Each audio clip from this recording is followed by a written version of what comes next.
கர்த்தராகிய இயேசு கிறிஸ்துவின் உயிர்த்தெழுந்த வல்லமையின் நாமத்தில் யாவரையும் இந்த புதிய மாதத்தின் இந்த புதிய காலையில் அன்போடு வரவேற்கிறேன். கர்த்தர் நம்மை நினைத்திருக்கிறார், நிச்சயமாக நம்மை ஆசீர்வதிப்பாராக. இந்த காலையில் நாம் தியானத்துக்காக எடுத்துள்ள வேதபதி யோவான் எழுதின சுவிசேஷம் 15ஆம் அதிகாரம் 16வது வசனம். யோவான் எழுதின சுவிசேஷம் 15ஆம் அதிகாரம் 16வது வசனத்தை வாசிக்கலாம். நீங்கள் என்னை தெரிந்து கொள்ளவில்லை, நான் உங்களை தெரிந்து கொண்டேன். நீங்கள் என் நாமத்தினாலே பிதாவை கேட்டுக்கொள்வது எதுவோ அதை அவர் உங்களுக்கு கொடுக்கத்தக்கதாக நீங்கள் போய் கனி கொடுக்கும்படிக்கும் உங்கள் கனி நிலைத்திருக்கும்படிக்கும் நான் உங்களை ஏற்படுத்தினேன். அந்த முற்பகுதியை நாம் சேர்ந்து மீண்டும் ஒருவரை வாசிக்கலாம். நீங்கள் என்னை தெரிந்து கொள்ளவில்லை, நான் உங்களை தெரிந்து கொண்டேன். நீங்கள் என்னை தெரிந்து கொள்ளவில்லை, நான் உங்களை தெரிந்து கொண்டேன். நான் உங்களை தெரிந்து கொண்டேன்.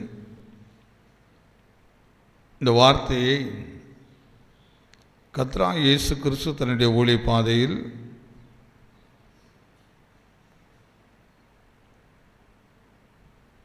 மெய்யான திராட்சை செடி அந்த அனுபவத்தை சொல்லிக்கொண்டு வரும்போது அவர் சொன்ன வார்த்தை தான் இந்த ஜீவனுடைய வார்த்தை. இந்த வார்த்தை வசனம் அந்த அதிகாரத்தை முழுவதும் கவனித்து பார்க்கும்போது அவர் சொல்கிறார், நான் மெய்யான திராட்சை செடி, நீங்களெல்லாம் கொடிகள். அது எப்படி சுத்தம் செய்யணும், அந்த காரியங்கள் எல்லாம் அப்படி சொல்லி வரும்போது அந்த 16ஆம் அதிகாரத்தில் வரும்போது நம்ம பார்த்து பேசுகிறாரு. நீங்கள் கர்த்தராகிய இயேசுவை தெரிந்து கொள்ளலை, ஆனால் கர்த்தராகிய இயேசு சொல்கிறது, நான் உங்களை தெரிந்து கொண்டேன். இந்த இந்திய தேசத்தில் இருக்கிற இந்த சென்னை பட்டணத்தில் இருக்கிற நம்மை நாம் அவரை தெரிந்தோமோ தெரியலையோ தெரியல, ஆனால் இயேசு நம்மை தெரிந்து கொண்டார்.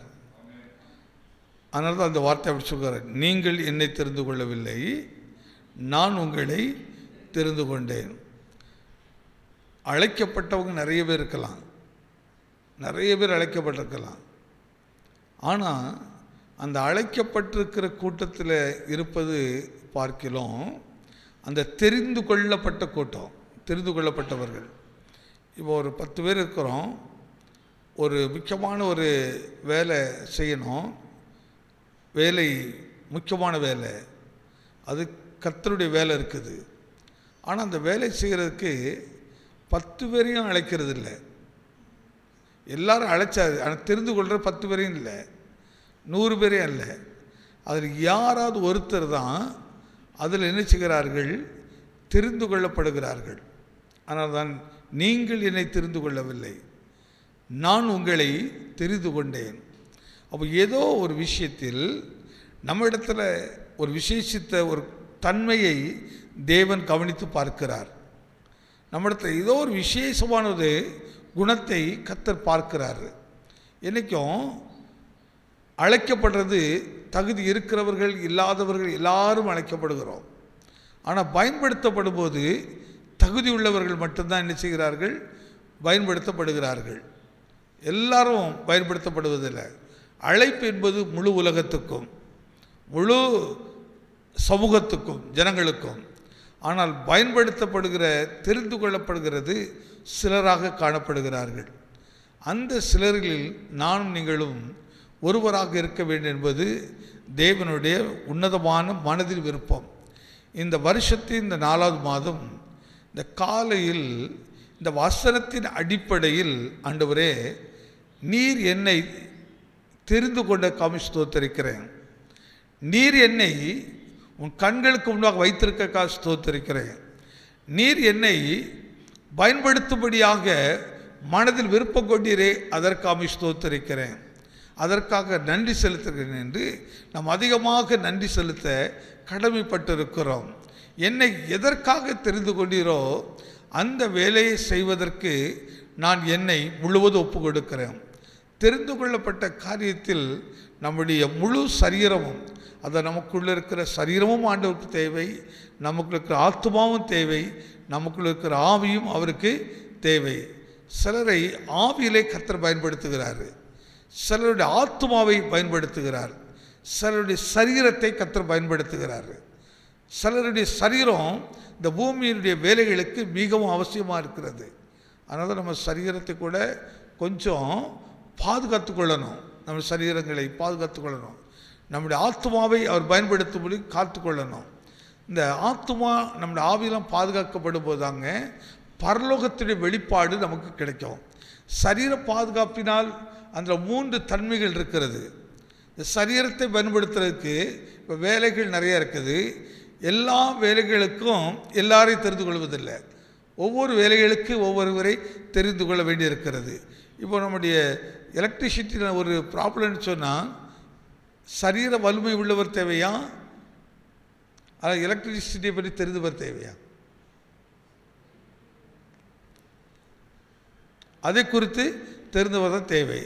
இந்த கம்ப்யூட்டர் சிஸ்டத்தில் ஒரு பிரச்சனை இருக்குன்னு சொன்னால் எலக்ட்ரிசிட்டியை பற்றி தெரிந்தவர் தேவையா அல்லது கம்ப்யூட்டரை பற்றி தெரிந்தவர் தேவையா? அப்போ ஒவ்வொரு காரியத்துக்கும் தேவன் ஒவ்வொருவரை தெரிந்து கொண்டு இருக்கிறார். ஒரு சபை என்று சொல்லும்போது, ஒரு ஃபேமிலின்னு சொல்லும்போது, ஒரு தேசம் என்று சொல்லும்போது எல்லா வேலைகளுக்கும் ஆட்கள் தேவை இருக்கிறது. ஆனால் தான் கடைசி நாட்களில் சொன்னார், அறுவடை மிகுதி ஆட்களோ குறைவு.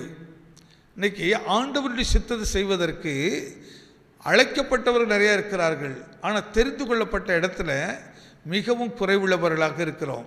தேவன் விரும்புகிறதை செய்கிறதற்கு மிக குறைவு. அப்போ ஆண்டவர் நம்மை தெரிந்தெடுத்திருக்கிறார். இதற்கு ஒரு 2 காரியத்தை மட்டும் சொல்லி நாம் கர்த்தருடைய சரித்திரத்தை பாடம் பண்ணும்படி கடந்து போவோம். வாசிக்கலாம். என்னாமத்தின் புஸ்தகம் 16ஆம் அதிகாரம் 5வது வசனம். பின்பு அவன் கோராக்கையும் அவனுடைய எல்லா கூட்டத்தையும் நோக்கி, நாளைக்கு கர்த்தர் நம்முடையவன் இன்னான் என்றும் தம் அண்டையிலே தாம் கட்டளையிட்ட பரிசுத்தவான் இன்னான் என்றும் காண்பிப்பார். அப்பொழுது எவனை தெரிந்து கொள்வாரோ அவனை நம்மிடத்தில் சேர கட்டளையிடுவார். இந்த பகுதி நம்ம எல்லாருக்கும் தெரிந்த ஒரு பகுதி. மோசே, ஆரோன் இவருடைய ஊழிய பாதைகள் காலங்கள்.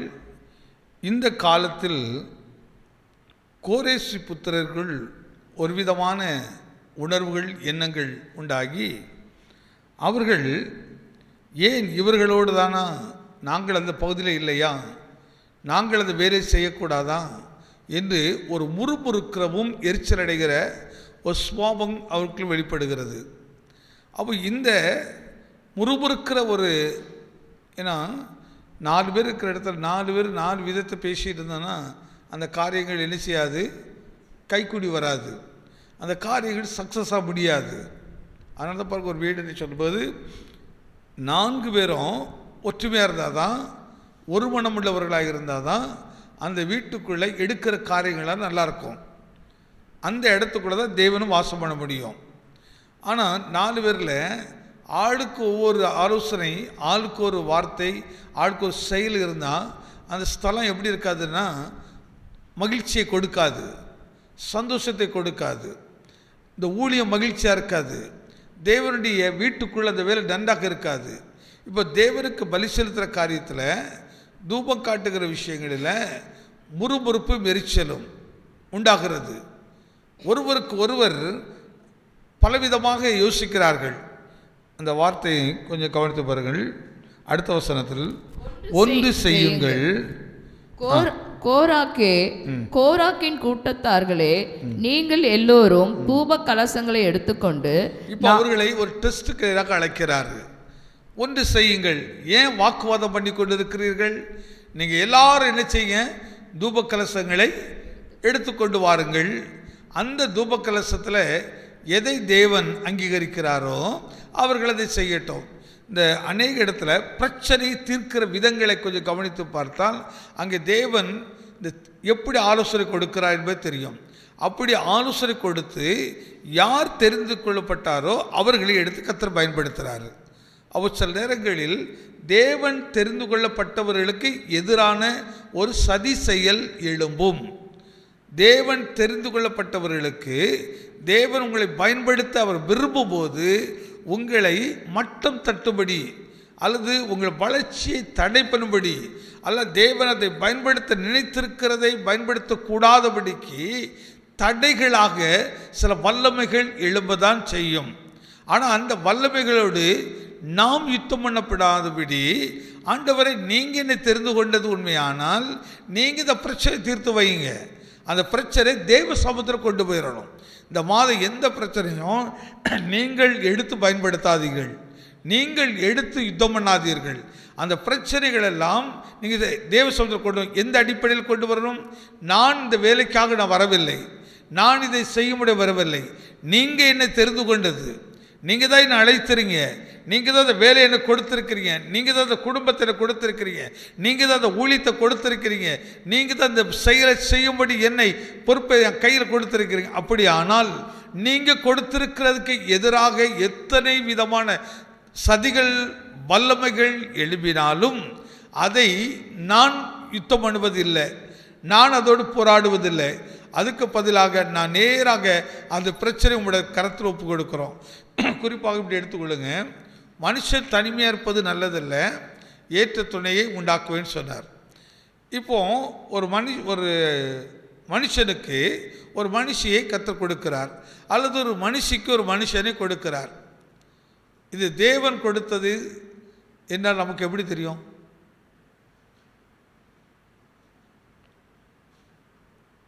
தேவன் தான் ஏற்படுத்தினார் என்றால் அது எப்படி தெரியும்?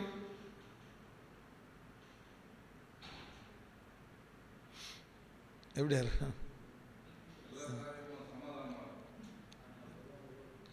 எல்லா காரியம் மனரமாக இருக்கணும், ஆனால் இல்லையே, பிரச்சனை அங்கே தான் இருக்குது. இப்போ இதுக்கு ஒரு தீர்வை காணணும். என்ன செய்யணும்? அந்த பிரச்சனையை ஆண்டவரை நான் இதை தெரிந்து கொள்ளலை, நீங்கள் தான் தெரிந்து இந்த மகனை எனக்கு கொடுத்தீங்க, நீங்கள் தான் தெரிந்து கொண்டு இந்த மகளை எனக்கு கொடுத்தீங்க. இதை நான் இப்பொழுது இது எனக்கு என்ன செய்கிறது? ஒரே வாக்குவாதங்களாக இருக்குது, முள்ளுகளை போல இருக்கிறது. இதை உங்கள் சமூகத்தில் கொண்டு வருகிறேன், உம்மிடத்தில் வைக்கிறேன். நாங்கள் என்னை இந்த மகளை எனக்குன்னு நீங்கள் தெரிந்தது, அந்த மகனை எனக்குன்னு தெரிந்து கொண்டால் நீங்கள் அதை என்ன செய்யுங்க? பயன்படுத்துங்க. எப்படி இந்த குடும்பத்தை நடத்தணும், எப்படி இந்த பிரச்சனையை தீர்க்கணும், எப்படி அங்கே சமாதானத்தை உண்டு பண்ணணும், அப்படி என்கிற ஆலோசனையை, அப்படிங்கிற ஞானத்தை எனக்கு நீங்கள் கொடுக்கணும். ஞானம் கர்த்தருடையது. இப்போ எப்போ கொடுக்க முடியும்னா, கர்த்தருக்கு பயப்படுகிற பயம் யாருக்கு இருக்கிறதோ அவர்கள்தான் பிரச்சனையை எப்படி தீர்க்கணும் என்கிற ஞானம் அவர்களுக்கு இருக்கும். இன்றைக்கி சிலங்களை பிரச்சனையை தீர்ப்பதற்கு பதிலாக பிரச்சனையை உண்டாக்கிட்டே இருப்போம், பெருசாகிட்டே இருப்போம். தீர்க்கிறது நல்லதான், பிரச்சனை உண்டாக்குறது நல்லதான்? அப்போ தேவன் தெரிந்து கொண்டால், இப்போ தேவன் என்கிட்ட ஒரு ஊழியத்தை கொடுக்குறாரு, ஒரு ஊழியக்காரனா ஒரு பிரச்சனைகள் வரும்போது நான் என்னால் அந்த பிரச்சனை தீர்த்துடலான்னு நினச்சா தீர்க்க முடியாது, தீர்க்கவே முடியாது.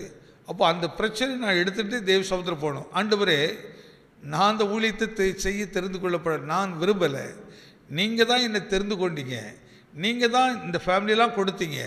இப்போ இந்த ஃபேமிலிக்குள்ள ஒரு பிரச்சனை இருக்குமானால் இதை தீர்ப்பதற்கான ஆலோசனை கர்த்தர் கொடுங்க, இதற்கான ஞானத்தை எனக்கு கொடுங்க. அப்போ நான் தேவ பயத்தோடு தேவருக்கு முன்னாடி இந்த பிரச்சனை நான் முதல்ல கொண்டு போகணும், தேவ சமுத்திரம் கொண்டு போகணும். நம்ம ஒரு வேலையில் ஒரு பிரச்சனை வந்தாலும் சரி, நம்ம குடும்பத்துக்குள்ளனாலும் சரி, பக்கத்தில்னாலும் சரி, எந்த இடத்தில் சமாதானத்தை கெடுக்கிற மாதிரி சந்தர்ப்பம் வந்தாலும் அதை உடனடியாக தேவ சமூகத்தில் கொண்டு போகிறதற்கு தேவ பயம் நமக்கு அவசியமாக இருக்கிறது. தேவனுக்கு பயப்படுறவர்களுக்கு தான் இந்த ஞானம் அவர்களுக்கு உண்டாகும். இந்த ஞானம் இருக்கிறவர்கள் வாயை எடுத்து பேசிக்கொண்டே இருப்பதில்லை, அவங்க உட்கார்ந்து பஞ்சாயத்து பண்ணிகிட்டே இருக்கிறதில்ல, நேராக தேவ சமூகத்தில் கொண்டு போய் வைக்கிறார்கள். அப்போ தேவன் அதற்கான என்ன செய்கிறாரு? அந்த ஆலோசனை கொடுக்க, நான் கொடுத்தது நான் அதை தீர்த்து வைப்பேன்.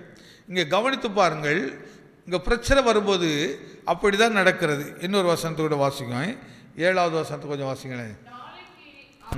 அக்கினி போட்டு கர்த்தருடைய சந்நிதியில் தூப வர்க்கம் இடுங்கள். அப்பொழுது கர்த்தர் எவனை தெரிந்து கொள்வாரோ அவன் பரிசுத்தவானாய் இருப்பான். லேவியின் புத்திரராகிய நீங்கள் மிஞ்சி போகிறீர்கள் என்றான். எவனை கர்த்தர் தெரிந்து கொண்டாரோ அவன் எப்படிப்பட்டவனாக இருப்பான்? இங்கே பிரச்சனை எதில்? தேவனுடைய கூடாரத்துக்குள்ள, தேவனுடைய பலிபீடத்தில் வேலை செய்கிறதுல தான் பிரச்சனை. இங்கே தான் அவர்களுக்கு பிரச்சனை. இந்த வேலை செய்வதற்கு யாரை தெரிந்து கொண்டிருக்கிறார்? பிரச்சனை இருக்குதா இல்லையா? ஏன் ஆனந்த் மட்டும்தான் சிஸ்டத்தை போடணுமா அப்படின்னு ஜெயராஜ் நினைக்கிறான்னு வச்சுடுங்க. ஏன்னா எங்களுக்கெல்லாம் தெரியாத ஒரு எக்ஸாம்பிள் காட்டுறேன். இப்போ இதை நடத்துகிற ஊழியக்காரருக்கு என்ன பிரச்சனை ஆயிரும்? இவருக்கு பேசினாலும் இவருக்கு வருத்தமாயிரும். இவருக்கு இல்லை ஆனந்து நீ கொஞ்சம் அவருக்கு கொஞ்சம் இடம் கூட அப்படின்னு சொன்னால் ஆனந்துக்கு ஒருத்தர் நான் இத்தனை வருஷம் என்ன போய் நேற்று வந்து ஜெயராஜுக்கு இடம் கொடுக்க சொல்கிறாரு அப்படின்னு ஆனந்துக்கு வருத்தம். ஆனால் ஆனந்துக்கு அப்படி வரவே வராது, ஜெயராஜுக்கு அப்படி வரவே நம்ம சபையில் யாருக்கும் அந்த முறுமுறுப்புலாம் வரவே வர்றதில்லை. இதெல்லாம் குறித்து நன்றி செலுத்துகிற ஆண்டவருக்கு. யாரும் அப்படி ஒருத்தருக்கு இவங்களுக்கு அங்கே இதுதான் ஒரு நல்ல ஒரு தேவ பயத்தோடு உருவாக்கப்படுகிறது. ஆனால் சில நேரங்களில் இப்படி ஒரு சம்பவம் இது எக்ஸாம்பிள் இப்படி காட்டுறேன். இப்போ இந்த பிரச்சனை என் பக்கத்தில் வருது. இப்போ நான் என்ன செய்ய வேண்டி இருக்குது? நான் உட்கார்ந்து பேசுகிறேன்னா அது குழப்பத்தை உண்டாக்கிட்டே இருக்கும். அதுக்கு பதிலாக நான் தெய்வ சமூகத்தில் எடுத்துகிட்டு போய் ஆண்டவர்கிட்ட வைக்கும்போது ஆண்டவர் ஆலோசனை கொடுப்பார். சரியா 2 பேருக்கிட்டையும் கலசத்தை கொடுத்துரு. யார் கர்த்தரை தெரிந்து கொண்டாரோ அவன் பரிசுத்தம் உள்ளவனாக இருப்பான். பரிசுத்தம் உள்ளவன கலசத்தில் அந்த அக்கினி அழகாக செயல்படும். இந்த பரிசுத்தம் இல்லாமல் மனுஷிக கலசத்தை வைத்திருக்கவருக்கு மனுஷிகத்தின் ஆவி செயல்படும். நீ அதை வச்சு நீ விளங்கிடலாம் யாரை நான் தெரிந்து கொண்டிருக்கிறேன், யாரை தெரிந்து கொள்ளலை அப்படின்ட்டு. இன்னொரு வசனோட காட்ட பாருங்க. 8வது புஸ்தகத்தில் 17ஆம் அதிகாரம் 5ஆம் வசனத்திலையும் ஒரு சம்பவம் நடக்குது. அதை கொஞ்சம் ஞாபகத்தில் வச்சுருங்க.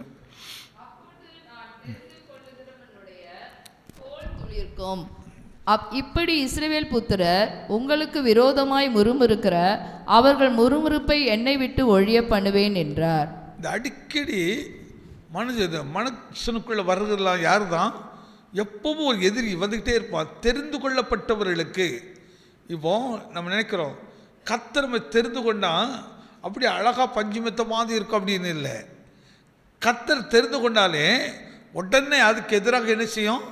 ஒரு எதிர்ப்பின் வல்லமைகள் செயல்படும், எதிர்ப்பு சக்திகள் வல்லமிடும். ஆனால் அது மேற்கொள்வதில்லை. அது நம்மளை ஒரு நாள் மேற்கொள்ளாது. அப்போ அதை மேற்கொள்ள விடாமல் இருக்கணும்னா நம்ம என்ன செய்யணும்? அதுக்கு தான் எது வந்தாலும் உடனடியாக ஆண்டவரே நீங்கள் என்னை தெரிந்து கொள்ளலை, இந்த நான் உண்மை தெரிந்து கொள்ளலை, நீங்கள் தான் என்னை தெரிந்து கொண்டீங்க, நீங்கள் தான் எனக்கு இதை ஏற்படுத்தி கொடுத்தீங்க, நீங்கள் தான் இந்த காரியத்தை எனக்கு செய்ய சொன்னீங்க.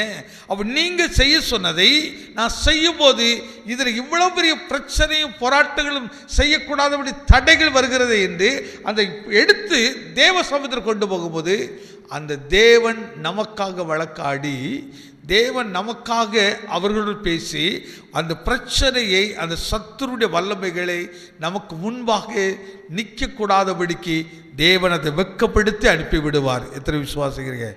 தேவன் தெரிந்து கொள்ளப்பட்ட ஒரு மனுஷனுக்கு, தேவன் தெரிந்து கொள்ளப்பட்ட ஒரு வேலையில் ஒரு நாளும் சத்துரு ஜெயிப்பதே இல்லை. எத்தனை விசுவாசிக்கிறீங்க? இந்த மாதத்தில் இதை மனதில் ஆழமாக வைத்துக் கொள்ளணும்.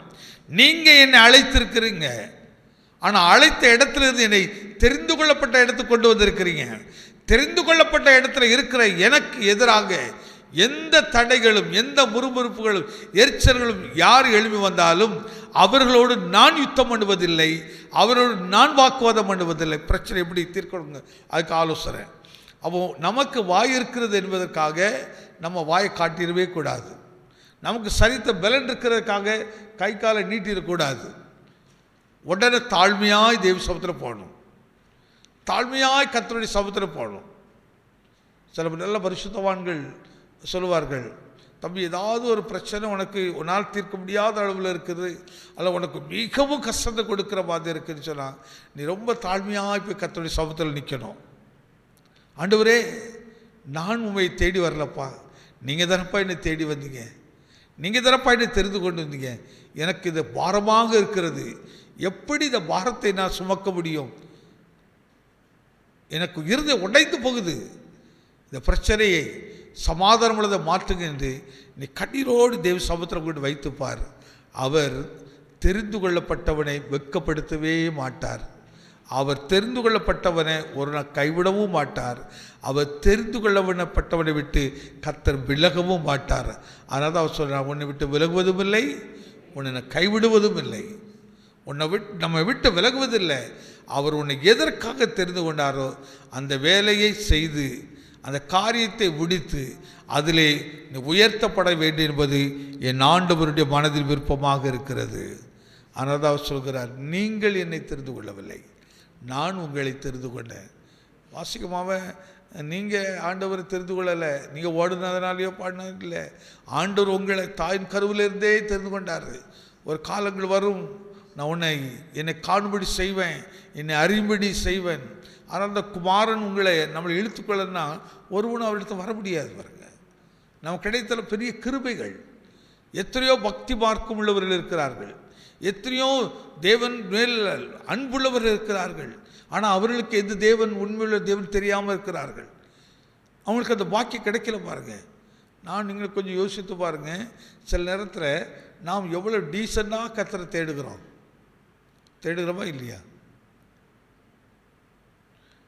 ஆனால் அந்த ஐயங்காரன் கொஞ்சம் கவனித்து பாருங்கள். இங்கே ஒரு கூட்டிப்பி கொண்டு வச்சுருப்பான், வெட்கப்படுறதே இல்லை. அடிச்சிருப்பான், வெட்கப்படுறதே இல்லை. ஷர்ட் போடாமல் போவோம், வெட்கப்படுறதே இல்லை. நம்ம சட்டை போடாமல் இந்த தெருக்கு போமா? என்ன ஆனது? நான் ஷர்ட் போடாமல் இருந்தால் யாராவது வந்தாங்கன்னு ஓடி போய் முதல்ல என்ன தான் போடுவோம்? ஓடி போய் நம்ம உடனே நினச்சோம் ஷர்ட் போடுவோம். ஆனால் அவங்க வெட்கப்படுறதே இல்லை. ஆனால் அவர்களுக்கு வானத்தை பூமி படைத்த கர்த்தராகிய இயேசுவை குறித்து விளங்கி கொள்வதற்கு அந்த வாய்ப்பு கிடைக்கல. ஏனென்றால் கர்த்தர் நம்மை தெரிந்து கொண்டதினால் நமக்கு இந்த வாய்ப்பு கிடைத்திருக்கிறது. எவ்வளோ பெரிய பாக்கியம் பாருங்கள். அதனால தான் இந்த இடத்துல சொல்லும்போது அந்த அதிகாரத்தில் சில விஷயம்லாம் இருக்குது. கர்த்தர் சுத்தமான ஞாயிற்றுக்கிழமை தியானிக்கலாம். நல்ல முக்கியமான விஷயம்லாம் இருக்குது. ஒரு இன்ட்ரடக்ஷன் மாதிரி உங்களுக்கு சொல்கிறேன். அப்போது ஆரோனுக்கும் பிரச்சனை வந்துச்சுது. ஆனால் உடனடியாக ஆரோன் அந்த பிரச்சனை எடுத்து வாக்குவாதத்துக்கு போகவே இல்லை. உடனே அந்த பிரச்சனை எடுத்துக்கிட்டு எப்படி இன்றைக்கி சிலத்தில் உடனே பாருங்கள், இந்த கிறிஸ்தவம் இன்றைக்கி ஏன் சாட்சிகள் இழந்து வருதுன்னு சொன்னால், யாராவது ஒருத்தர் எதிர்ப்பாக வந்தால் உடனடி நம்ம சரீரத்தின் பலத்தை காட்டுறோம், நமக்கு இருக்கிற வாயின் பலத்தை காட்டுறோம். அந்த பிரச்சனை கர்த்தருடைய சமூகத்தில் கொண்டு போகிறதில்லை. ரீசெண்டாக நம்ம நெல்லை மாவட்டத்திலேருந்து ஒரு வாட்ஸ்அப்பில் ஒரு வீடியோ அனுப்பியிருந்தாங்க. அதில் 2 பார்ட்டிக்கு எடுத்துருக்கீங்க. அதில் ஒரு ஐயரை அந்த அங்கோடு பிடிச்சி தள்ளி இழுத்து கொண்டு போகிறாங்க. அடுத்த ஒரு வீடியோவில் அவங்க பேசுகிற வார்த்தையை காட்டுறாங்க. ஆனால் குருவானவருக்கும் என்ன தெரியும், எனக்கு என்னை ஆண்டவர் இந்த இடத்துக்கு உழைத்து வைத்து கொண்டு வந்த உண்மையானால் அவர் என்னை தெரிந்து கொண்ட உண்மையான அவர் நடத்துவார் அப்படின்னு விட்டு கொடுக்க மனசு வரல. கமிட்டியில் இருக்கவங்களுக்கு அந்த எண்ணம் வரல. கர்த்தர் தானே அவருடைய வேலைக்கு நம்ம தெரிந்து கொண்டதை உண்மையானால் என் காலங்கள் வரை எந்த பிரச்சனை இருக்கக்கூடாது அப்படின்னு சிலலாம். இதுக்காகலாம் ஒரு காலத்தை ஜோமனுவாங்க. முதிர்ந்த வயது உள்ளவருங்க இந்த கமிட்டியில் இருக்கிறவங்கெல்லாம் காலையில் ஜோமனை பார்த்திங்கன்னா, ஆண்டவரே எங்களை இந்த வேலைக்கு தெரிந்தெடுத்திருக்கிறீங்க, நாங்கள் இந்த வேலையில் உண்மையாக இருக்கணும், நீர் விரும்புகிறபடி செய்யணும், அதுக்காக ஜெபம் பண்ணுவாங்க. நான் கூட ஒரு மியூசிக் வேலை செய்தால் கூட அதுக்காக ஜோமனி ஆயத்தமாகணும், ஒரு பாட்டு பாடுற ஜோமனி ஆயத்தமாகணும், ஒரு கேமரானா அதில் ஜோமனி ஆயத்தமாகணும், சிஸ்டத்துலேயே ஜோமனி, எல்லோரும் ஒரு பாய் போடுறவங்களாம் ஜோம் பண்ணணும், ஒரு பெருக்கிறவங்களாம் ஜோம் பண்ணணும். ஒரு எந்த வேலை செய்தாலும் ஆயத்தமாகி நிற்கிற ஆண்டுக்கு முன்னாடி, ஆண்டவரை நீர் என்னை தெரிந்து கொண்டிருக்கிறீர், நீர் என்னை தெரிந்து கொண்டிருக்கிறீரே, அப்படிப்பட்ட பாத்திரத்தை நீ பயன்படுத்திட்டு கர்த்தருக்கு முன்பாக வைத்து பாருங்க.